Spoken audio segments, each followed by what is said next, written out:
At 5:47 a.m. on the 14th of July 1957, a 1956 Chevrolet Bel Air station wagon pulled out of a garage on North Washtenaw Avenue in Chicago, Illinois. The car was forest green with a white roof. It had been washed the night before. The tank was full. The tires were new. Inside sat a family of five. Robert Johnson, 42 years old, a tool and die maker. His wife Eleanor, 39, a former nurse. Their three children, Linda, 12, David, 9, and Susan, 6. The back of the station wagon was packed to the roof with suitcases, a canvas tent, sleeping bags, a two-burner camp stove, a cooler filled with ice and sandwiches, a cardboard box of canned beans and peaches, a gallon jug of water, a first aid kit, a road atlas from the Standard Oil Company, and a new Kodak Brownie camera. They had $200 in cash tucked inside a zippered leather pouch under the front seat. The destination was Los Angeles, California, 2,000 miles away. They planned to be there in 8 days. The Johnsons were not rich. They were not pioneers. They were not fleeing anything. They were doing something that in the summer of 1957 had become almost a rite of passage for millions of American families. They were going on a cross-country road trip. What happened in those first few hours was ordinary. They drove south on Western Avenue until they reached the junction with U.S. Route 66. Robert Johnson had studied the atlas for weeks. He knew that Route 66 would take them southwest through Illinois, across the Mississippi River into Missouri, then through Oklahoma, the Texas Panhandle, New Mexico, and Arizona before hitting California. It was the main artery. It was the road people talked about. At 8:15 a.m. they stopped for breakfast at a diner in Joliet, Illinois. The diner was called the White Way. It had a neon sign shaped like a coffee cup. They ordered pancakes, eggs, bacon, and coffee for the adults, milk for the children. The total bill was $4.12. Robert Johnson left a 10-cent tip. The waitress asked where they were headed. Los Angeles, he said. She smiled and said she had a cousin out there. Then she told them to watch out for the heat in the desert. They got back on the road at 9:10 a.m. The station wagon had no air conditioning. The windows were rolled down. The wind was loud. Linda sat in the middle seat reading a comic book. David pressed his face to the window counting telephone poles. Susan slept on Eleanor's lap. The radio played country music and news about the Cold War. Robert Johnson drove with both hands on the wheel. He did not drive fast. He stayed at 55 miles per hour. He knew that speeding on the two-lane highways could get you pulled over. He also knew that the car's engine was not built for sustained high speed. By 11:30 a.m. they had crossed into Illinois farmland. The land was flat. The corn was high. The road stretched straight for miles. They passed through the towns of Dwight, Odell, and Pontiac. In Pontiac, they stopped at a gas station. The attendant filled the tank, checked the oil, and cleaned the windshield. The price for a gallon of regular gasoline was 23 cents. Robert Johnson paid $3.45 for a full tank. The attendant asked where they were going. Robert said California. The attendant shook his head and said he had never been farther west than Springfield. What happened next was not dramatic. They drove, they sang songs, they argued over the radio station, they ate sandwiches from the cooler. They pulled over on a gravel shoulder so the children could use the bathroom in a field. They saw a sign for the Chain of Rocks Bridge and decided to cross the Mississippi River into Missouri at St. Louis. That bridge was narrow. Its surface was metal grating. Susan started crying. Eleanor told her to close her eyes and count to 30. By the time she opened them, they were in Missouri. The first day ended in Rolla, Missouri. They had driven about 300 miles. The motel was called the Thunderbird Lodge. It had pink stucco walls, a neon sign of a bird in flight, and a swimming pool filled with green water. The room cost $12 for one night. It had 2 double beds, a television, and a bathroom with a sink and a shower. The children jumped on the beds until Eleanor told them to stop. Robert went to the motel office and bought a postcard of the Gateway Arch under construction in St. Louis. He wrote a note to his mother in Chicago. The postcard cost 1 nickel. The stamp cost 3 cents. Why did they do it? The answer cannot be found in a single reason. The cross-country family road trip of the 1950s was the product of a specific moment in American history when several forces aligned. The first was the automobile itself. In 1945, at the end of World War II, there were about 25 million cars on American roads. By 1955, that number had risen to about 52 million. The manufacturing capacity that had built tanks and bombers during the war was turned to building cars.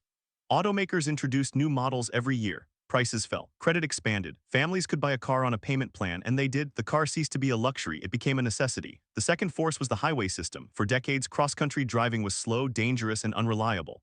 Roads were 2 lanes. They passed through every town. They were not well marked.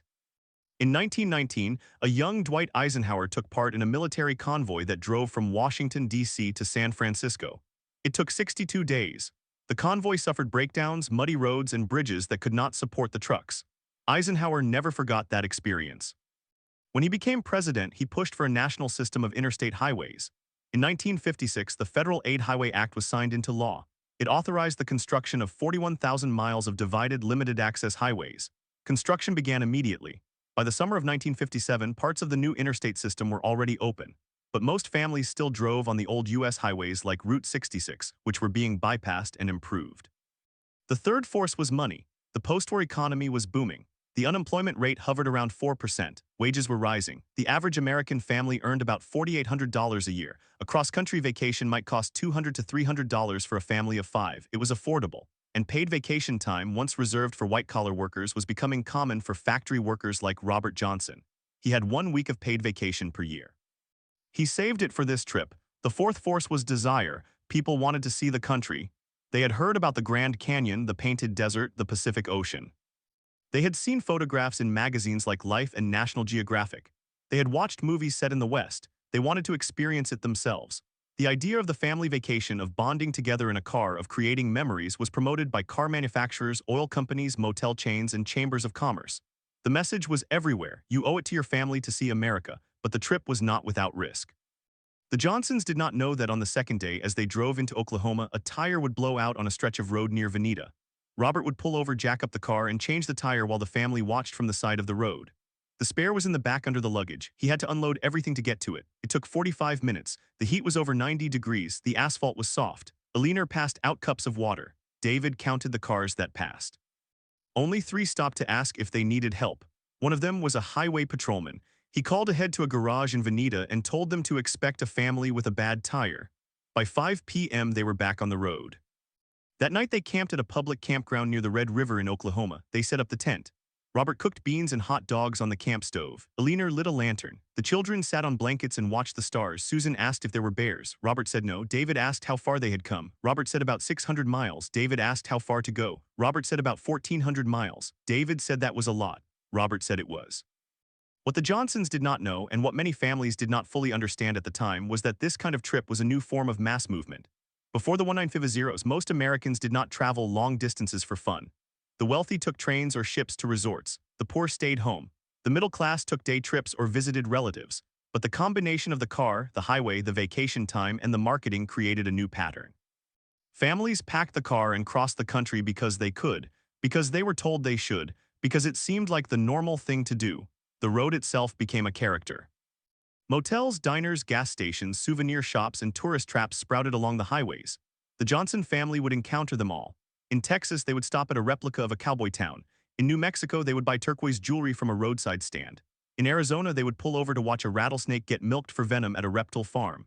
In California, they would see the sign for the Hollywood Hotel and take a picture of the children standing next to a man dressed as a cowboy. But for now, on the night of July 15, 1957, they were asleep in a tent in Oklahoma. The fire had burned down to embers. The car was parked nearby. The road atlas was on the front seat, marked with a red pencil line that snaked from Chicago all the way to the coast. Tomorrow they would cross into Texas. They had no idea that a bridge was out near Amarillo. They had no idea that the radiator would overheat in the desert. They had no idea that Linda would lose her favorite bracelet at a motel in Gallup. But they were not thinking about that. They were thinking about the morning, about bacon and eggs, about the open road, and about the idea that somewhere ahead the land tilted toward the sea. That was enough.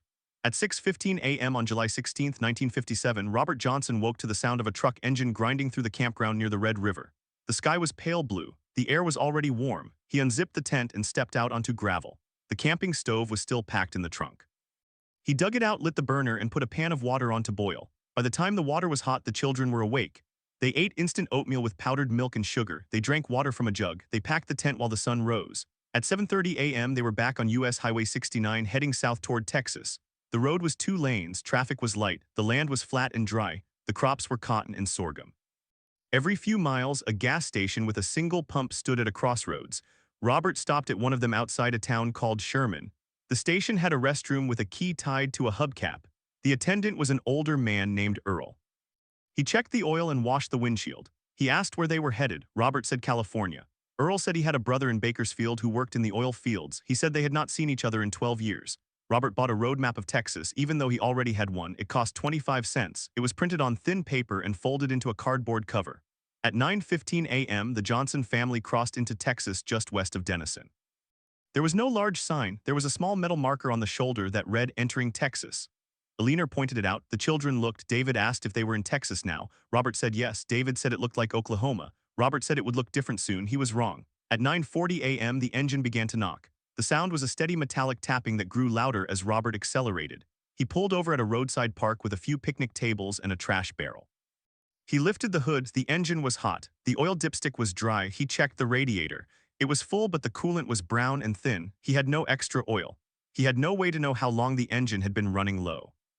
The nearest town was a few miles back. He decided to drive slowly. He told Eleanor to listen for changes in the sound. She nodded. The children were quiet. At 10:10 a.m., they reached the town of Gainesville, Texas. Robert found a garage with a sign that said Bud's Auto Repair.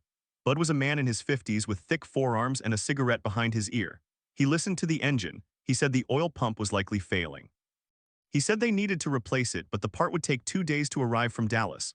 Robert asked if there was another option.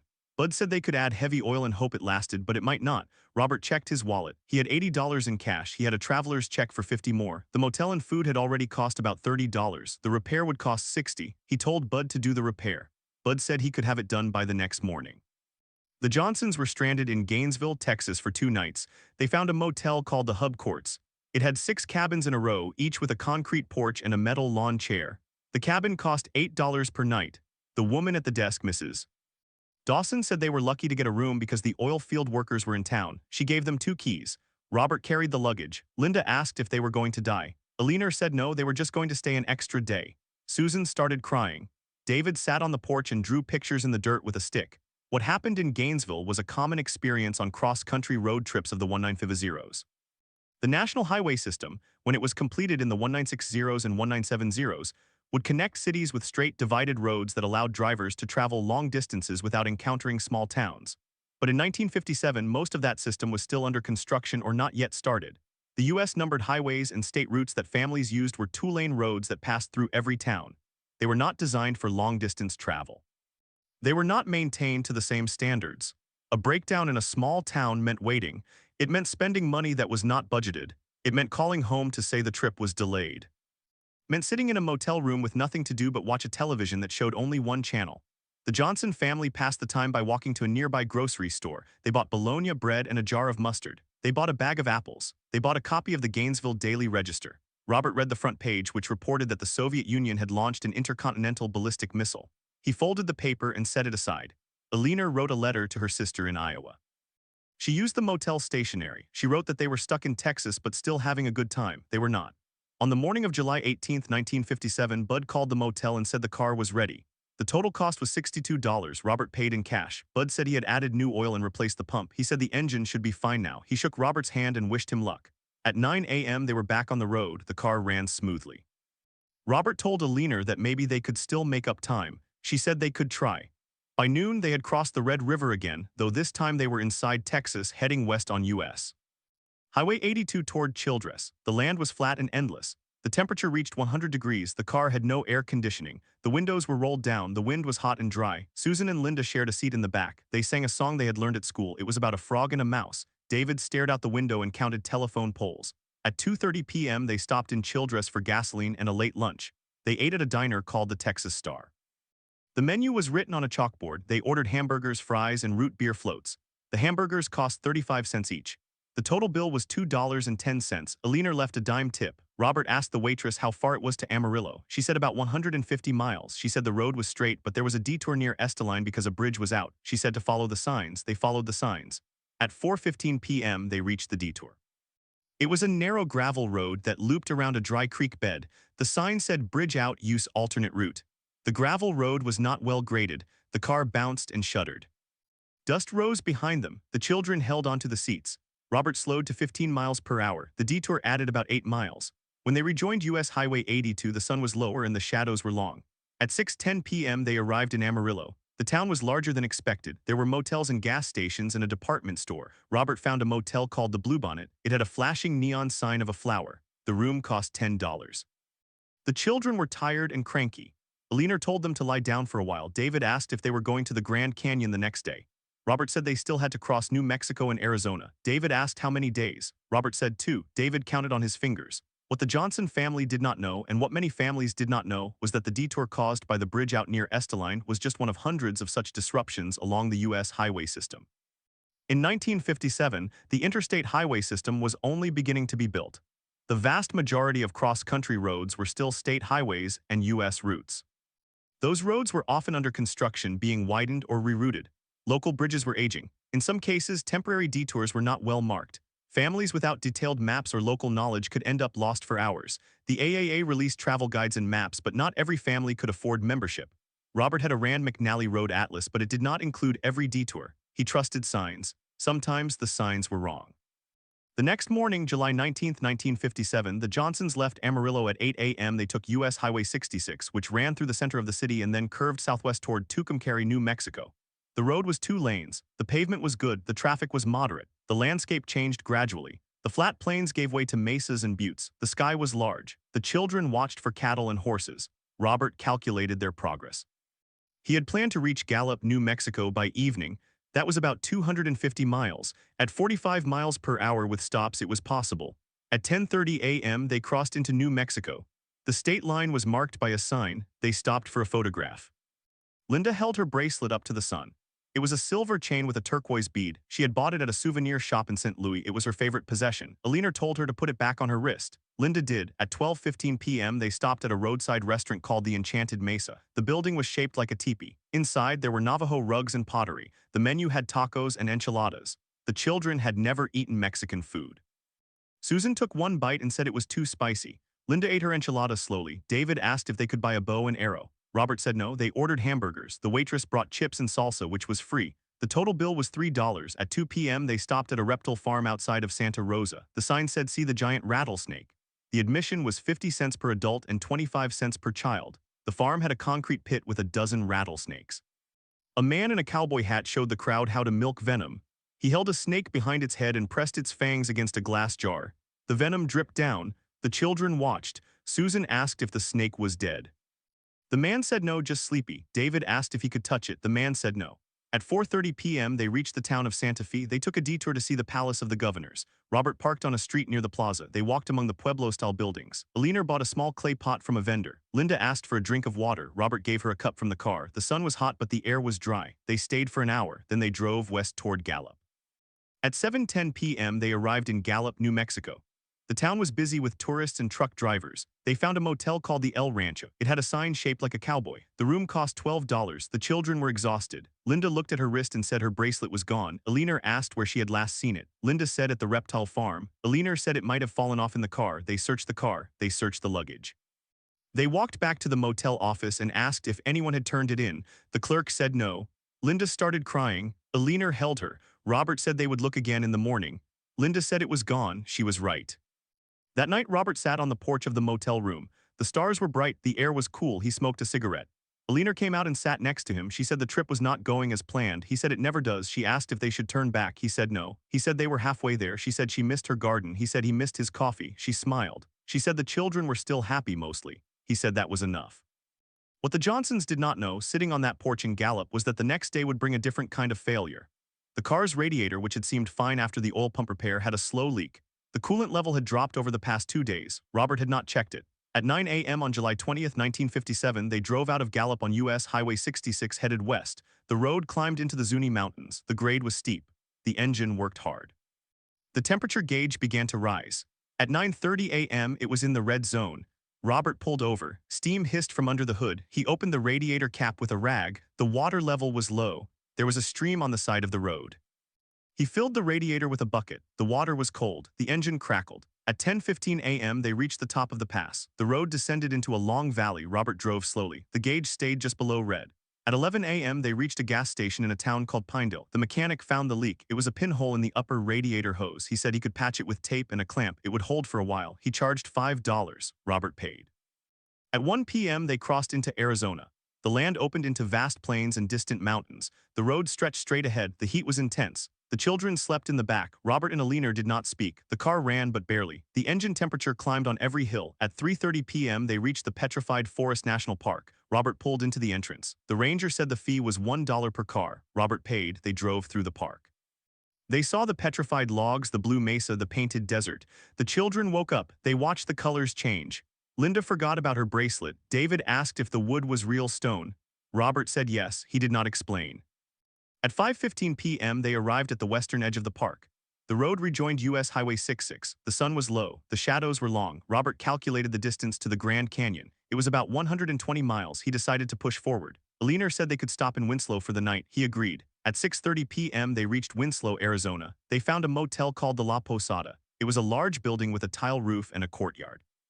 The room cost $14. It was the most expensive so far. Robert said it was worth it. Eleanor agreed. The children took a bath. They ate dinner at a restaurant across the street. The food was good. The waitress said the Grand Canyon was about an hour and a half away. Robert said they would see it tomorrow, but tomorrow did not follow the plan. At 7 a.m. on July 21, 1957, the car would not start. The battery was dead. Robert had left the headlights on the night before. He did not know. He called the motel office. The clerk said they did not have jumper cables.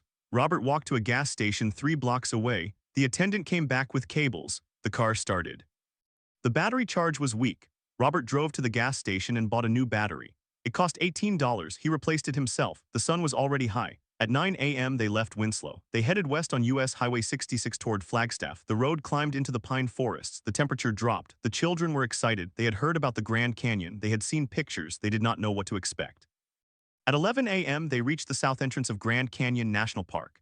The fee was $1 per car. They drove to the visitor center. They parked. They walked to the rim. The canyon opened before them. It was enormous. It was silent. The colors were red and orange and purple and green. The children stood still. David asked if it was real. Robert said yes. Eleanor said nothing. She held Robert's hand. They stayed for 2 hours. They walked along the rim. They looked at the layers of rock.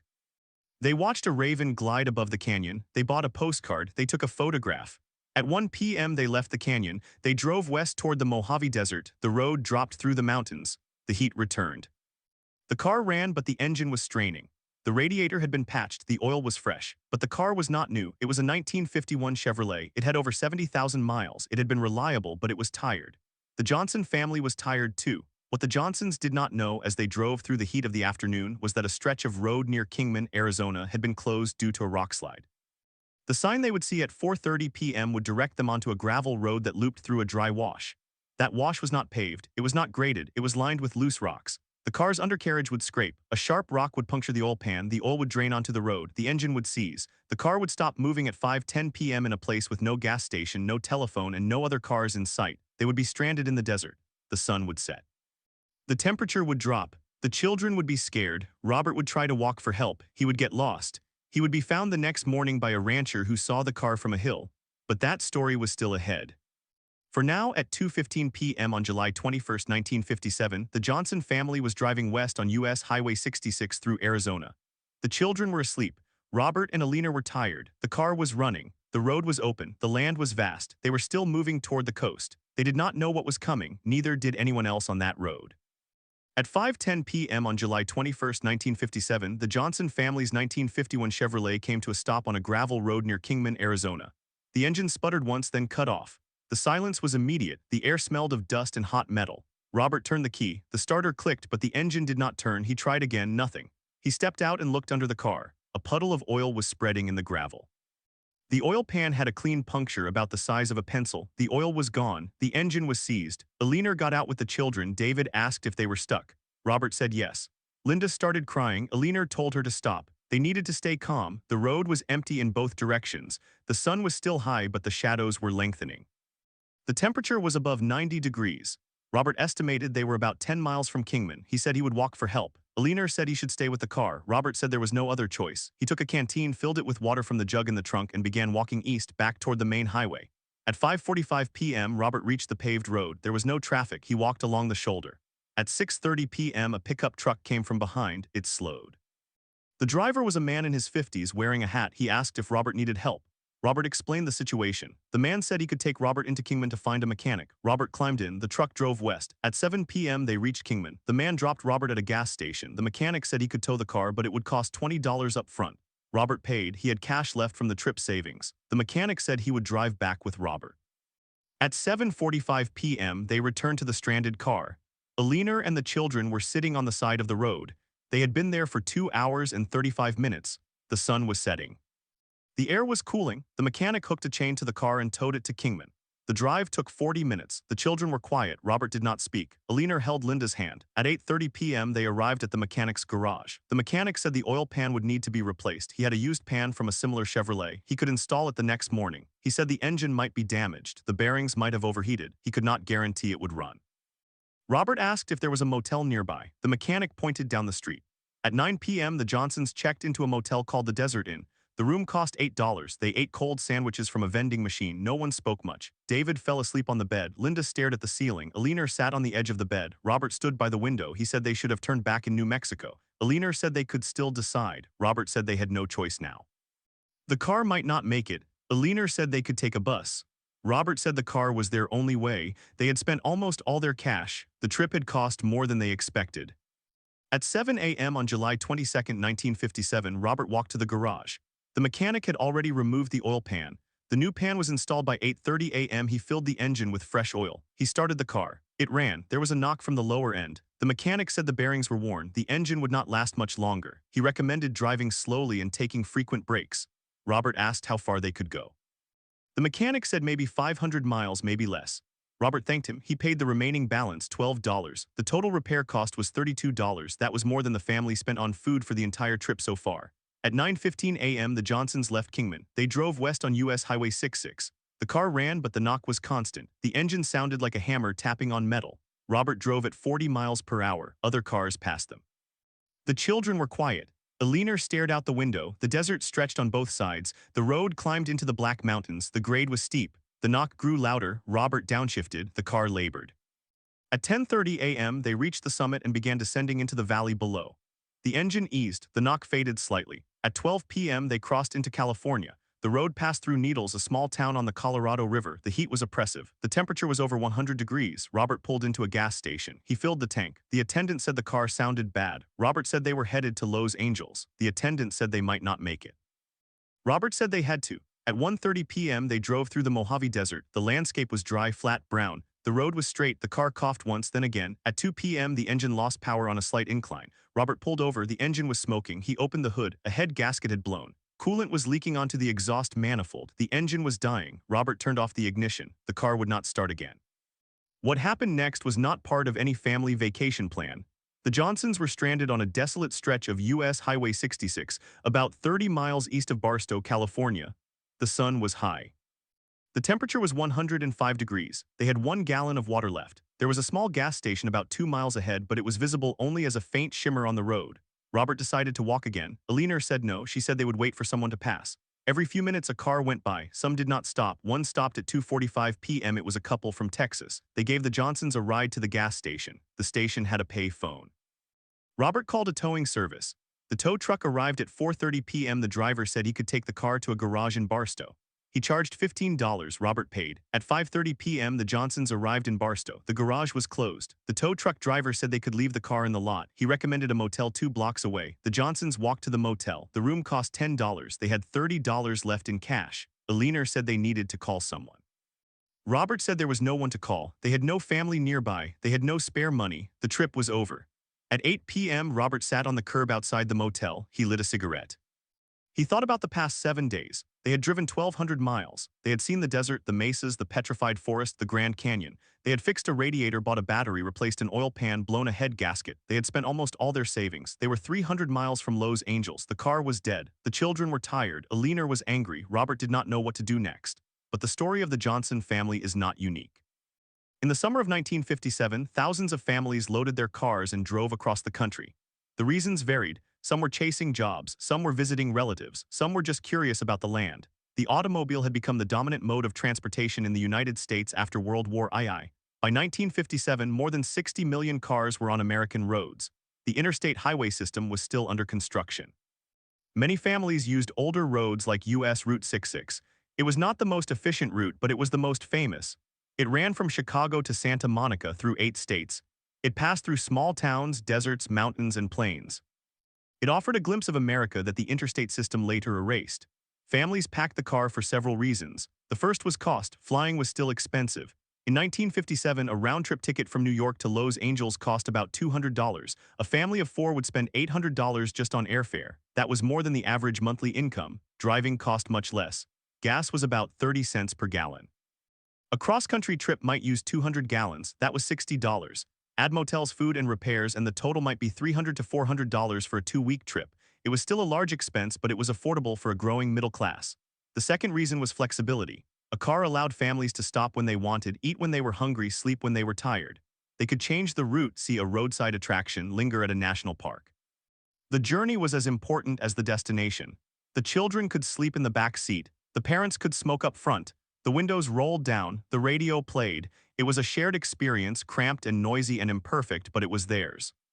The third reason was post-war optimism. The 1950s in America were a time of rising prosperity, suburban expansion, and cultural confidence. Families felt they could do things their parents could not. They could own a car. They could take a vacation. They could see the country. The cross-country road trip became a rite of passage. It was a way to claim the continent, to witness its scale, to understand that America was not just a place on a map, but a living, changing landscape. There was also a deeper reason, one that the Johnson family did not articulate but felt. The cross-country trip was a test. It tested the car, the family, the marriage. It brought people together in close quarters for days. It created conflict and resolution. It forced families to solve problems together. When the car broke down, everyone had to cooperate. When the children cried, the parents had to comfort. When the road was long, they had to keep going. The trip was not always enjoyable. It was often uncomfortable, stressful, and disappointing, but it was memorable. Decades later, the children of those families would remember the smell of the desert, the sound of the engine, the sight of the Grand Canyon. They would remember the moment their father fixed a radiator with tape and a clamp. They would remember the night they slept in a motel in Gallup and the morning they saw the Pacific Ocean for the first time. The Johnson family did not know, sitting in Barstow with a broken car and $30, that their trip was already a success. They had made it across a third of the country. They had seen places they had only read about. They had faced hardship and survived. The car was dead, but they were not. The next morning, Robert would call a bus station. He would buy tickets to Los Angeles. The bus would leave at 10 a.m. Eleanor would pack the luggage. The children would ask if they could keep going. Robert would say yes, just not in the car. At 9 a.m. on July 23, 1957, Robert sold the Chevrolet to a junkyard for $25. He signed the title. He handed over the keys. The car was towed away. Robert walked back to the motel. He told Eleanor they had enough for bus tickets and one meal. She said that was enough. They walked to the bus station. They boarded the bus. The seats were hard. The air was cool. The bus pulled out of Barstow at 10:15 a.m. The Johnson family was heading west. They had no car, no money, no plan, but they were still moving. At 10:15 a.m. on July 23, 1957, the Johnson family boarded a bus in Barstow, California. The bus was a Greyhound Senna-Cruiser. It had air conditioning, reclining seats, and a restroom in the back. The driver wore a uniform. He checked the tickets. He closed the door. The bus pulled onto the highway and headed west. The Johnsons did not know it, but their story was being repeated across the country that same summer. Thousands of families were on the road, some in cars, some in buses, some in station wagons, some in pickups. They were all moving, and they all had reasons. What happened to the Johnson family was not an isolated case. It was a snapshot of an era. The cross-country road trip of the 1950s was a phenomenon driven by a combination of new affluence, expanding infrastructure, cheap gasoline, and a post-war desire to see the country. The automobile had become the centerpiece of American life. By 1957, nearly 70% of American households owned at least one car. The average price of a new car was about $2,000. The average family income was around $5,000. That meant a car was a major purchase, but it was within reach for millions.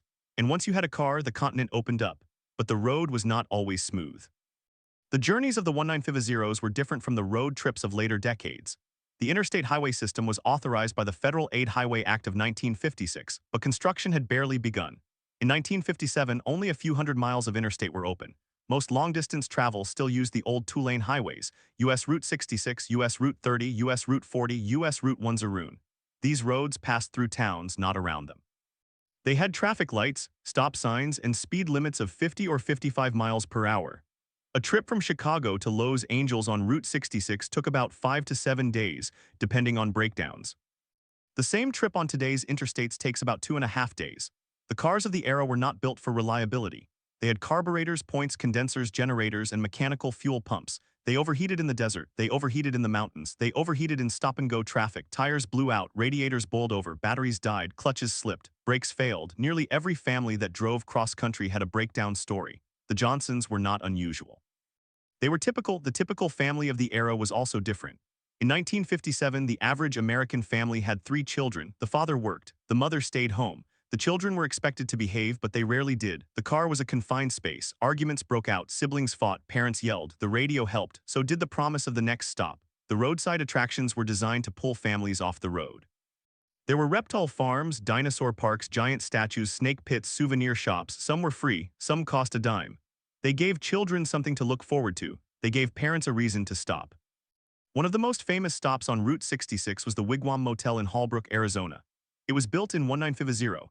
It featured concrete teepees with wooden doors. Each teepee had a bed, a lamp, a small table. The price was $6 a night. The Johnsons did not stay there. They stayed at a motor court in Gallup, New Mexico for $8 a night. It had a parking spot in front of the door. It had a bathroom with a shower. It had a television in the lobby. That was luxury.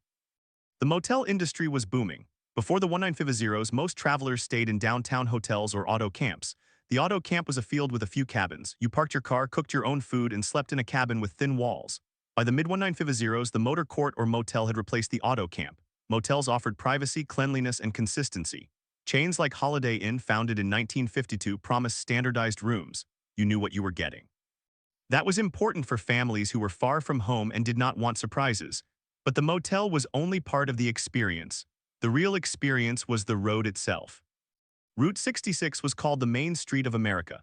It passed through small towns that relied on tourist dollars. In Arizona, the road went through Flagstaff, then down through the Painted Desert and the Petrified Forest. In New Mexico, it went through Gallup, Grants, Albuquerque, Santa Rosa, Tucumcari. In Texas, it went through Amarillo, Shamrock, Sayre. In Oklahoma, it went through Oklahoma City, El Reno, Clinton. In Kansas, it went through Baxter Springs, Galena, Riverton. In Missouri, it went through Joplin, Springfield, St. Louis. In Illinois, it went through Chicago. Each town offered something: a diner, a gas station, a curio shop, a cafe. Families spent money. The local economy depended on it. By the late 1950s, the interstate highway system began to change that. When interstates bypassed towns, the businesses on Route 66 suffered. Gas stations closed, motels emptied, restaurants shut down. The road trip culture shifted from the two-lane highway to the divided four-lane freeway. But in 1957, that shift had only just begun. Most families still drove the old roads. They still stopped in small towns. They still ate at diners. They still bought souvenirs. Why did they do it? The reasons were not always practical. Many families went west because of the myth of California. California in the 1950s was portrayed as a land of opportunity, sunshine, and prosperity. Movies, television shows, and magazines showed palm trees, beaches, and suburban homes. People wanted to see it. Some wanted to move there. The population of California grew by more than 50% between 1950 and 1960. A cross-country trip was a way to scout the future. Other families went to visit the national parks. The national park system had expanded after World War II. By 1957, millions of visitors came to Yellowstone, Yosemite, Grand Canyon, Zion, Bryce, Rocky Mountain. Accommodations ranged from rustic cabins to grand lodges. Families camped in tents or stayed in motels outside the parks. The parks were affordable. Entry was $1 per car. Camping was free or $2 per night. The parks offered a connection to nature that urban and suburban families craved. Still, other families went because they could. The post-war economy was strong. Unemployment was low. Credit was available. Families could buy a car on credit, then drive it on vacation.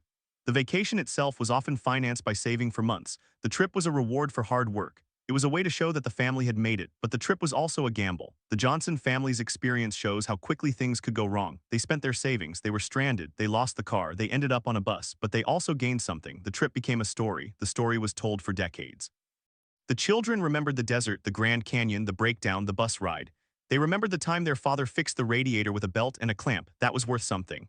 In the summer of 1957, an estimated 3 million American families took a road trip of more than 500 miles. Most of them returned home safely. Some of them moved west. Some of them never took another road trip. But all of them participated in a ritual that defined mid-century America. The road trip was a democratic experience. It was available to anyone with a car and a little money. It was not reserved for the wealthy. It was not exclusive. It was ordinary, and it left a mark. The motels, the diners, the gas stations, the billboards, the roadside attractions, the national parks, the highways themselves are still there, though many have faded. The interstate highway system came to dominate. Route 66 was decommissioned in 1998, but the memory of the cross-country trip lives on in family photo albums, in home movies, in stories passed down to grandchildren. How could families have done this year after year with unreliable cars, limited budgets, and no GPS? The answer is simple: they had no other choice. Flying was too expensive. Trains were still common, but they did not offer the same freedom. A family on a train could not stop to see a dinosaur park. They could not pull over for the night when the children were tired. The car offered control. It offered spontaneity. It offered adventure, but control came with risk. Every family that packed the car knew there was a chance they would not make it. The Johnsons did not make it, at least not in their car. But they still reached Los Angeles. The bus arrived at 6 p.m. on July 24th. They stepped out into the warm California air. They had no car, no money, no plan. But they had arrived. Robert found a job at a factory 2 weeks later. The family rented an apartment in Inglewood. The children started school in September. The trip had changed their lives. The cross-country road trip of the 1950s was a phenomenon that could not last. By the 1960s, air travel became cheaper and faster. The interstate system made driving faster but also more monotonous. The family car grew larger and more comfortable, but the journey became less about the road and more about the destination. The small towns that once depended on Route 66 began to empty. The diners closed. The motels became rundown. The era had passed. But why did families once pack the car and cross the country? Because they could, because they wanted to, because the country was wide, the road was long, and the promise of something new was just over the next hill. The Johnsons were part of that story. Millions of families were part of that story, and the story is not over. It lives on in the memory of those who were in the back seat, looking out the window, watching the desert roll by, waiting for the next gas station, the next motel, the next adventure. The documentary has traced one family's journey across the American Southwest in the summer of 1957. But the journey of the nation was larger.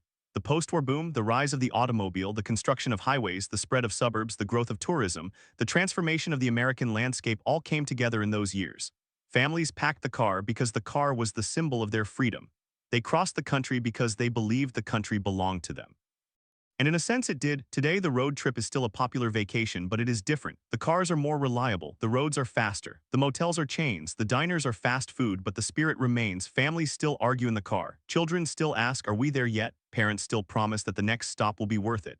The cross-country trip endures because it is not about efficiency. It is about discovery.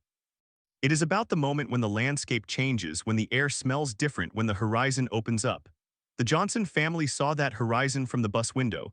They did not know they were part of history. They were just trying to get to California. But in their failure to complete the drive, they succeeded in becoming a perfect example of why families once packed the car. Because the car was not just a vehicle. It was a vessel for hope, for hardship, for the shared experience of crossing a continent. The car broke down, the family did not. At 7 p.m. on July 24, 1957, Robert Johnson walked out of the bus station in Los Angeles. He carried a suitcase. He looked at the palm trees. He felt the warm breeze. His wife and children followed. They had no car, they had no money, but they had made it, and that was enough. At 9:15 a.m. on July 23, 1957, Robert Johnson's 1951 Hudson Hornet overheated on a stretch of U.S. Highway 66 near the Arizona-New Mexico border. The temperature gauge had been rising for the last 30 miles. He had ignored it. He wanted to reach Gallup before the afternoon heat. When steam poured from under the hood, he pulled onto the gravel shoulder. The car stopped. The engine ticked as it cooled. No other vehicles were in sight. Robert got out. He lifted the hood. The radiator cap was too hot to touch. He waited.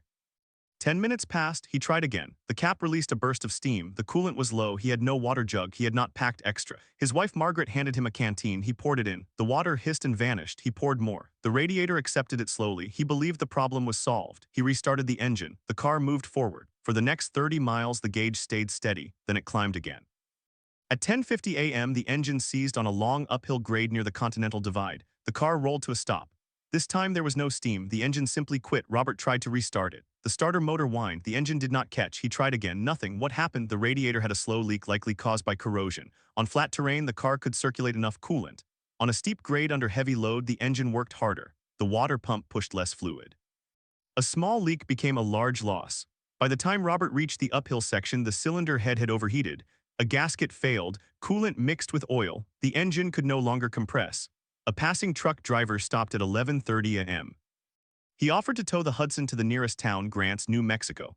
The tow took 2 hours. The mechanic in Grants confirmed what Robert feared. The engine needed a complete overhaul. The cost was more than the car was worth. Robert had $200 saved for the rest of the trip. The repair would cost $300. He had no choice. He sold the car to the mechanic for $50. At 3 p.m. on July 23rd, the Johnson family stood on the sidewalk in Grants.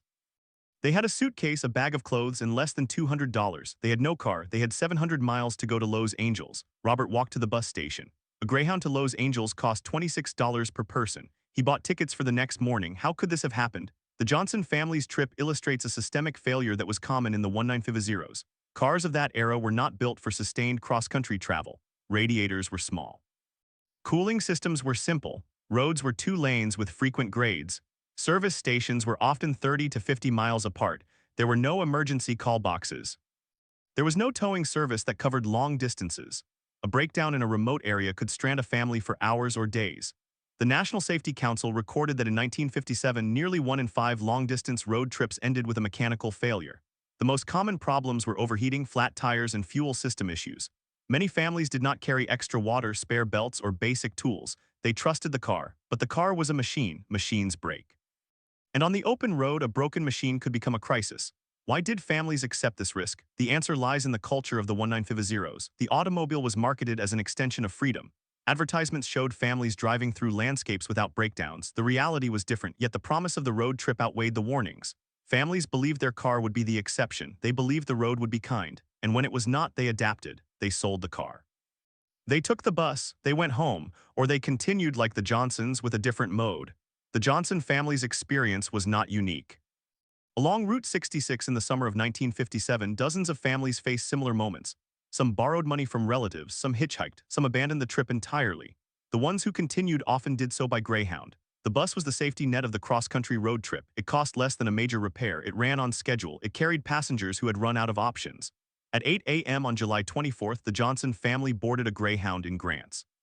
Robert looked